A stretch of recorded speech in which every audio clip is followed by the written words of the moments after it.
Hello everyone, Avinashi Puliyampatti road meet பண்ணுற நம்பியூர் பகுதியில் தாங்க நாம் இருக்கோம். ஒரு அழகான தென்னந்தோப்பு 1.5 ஏக்கரால் இருக்குதுங்க. நம்பியூர் டு புளியம்பட்டி போகிற மெயின் ரோட்டில் இருந்து ஜஸ்ட் 1 கிலோமீட்டர் டிஸ்டன்ஸில் நம்ம ப்ராப்பர்ட்டி இருக்குது.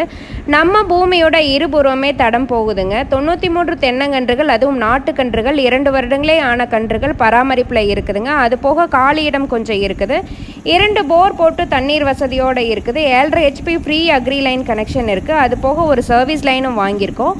ப்ராப்பர்ட்டி சுற்றியும் ஃபென்சிங் போட்டு பாதுகாப்பாக கேட்டும் போட்டிருக்கோம். சோலார் பேனல் ப்ராஜெக்ட் ஒன்று நம்ம ப்ராப்பர்ட்டி ஒட்டிய மிகப்பெரிய லெவலில் டெவலப் ஆகிட்டு வந்துட்டு இருக்குதுங்க. ஜஸ்ட் 1.5 கிலோமீட்டர் ரேடியஸில் பார்த்தீங்கன்னா பேங்க், ஸ்கூல், இண்டஸ்ட்ரியல் ஃபேக்ட்ரிஸ்னு டெவலப் ஆகிட்டு வந்துட்டு இருக்குதுங்க. மெயின் ரோடு ஆக்சஸ் இருக்க நம்ம ஃபார்ம்லேண்டுடைய 1 ஏக்கரின் விலை வெறும் 72 லட்சம் மட்டுமேங்க. மொத்த பரப்பான 1.5 ஏக்கராவை புக் பண்ண ஸ்க்ரீனில் தெரிகிற நம்பருக்கு கால் பண்ணுங்கள். மறக்காமல் சப்ஸ்கிரைப், லைக், ஷேர் பண்ணுங்கள். அப்போ தான் நான் போடுற லேண்ட்ஸ் எல்லாமே உங்களுக்கு வந்து சேரும். தேங்க்யூ.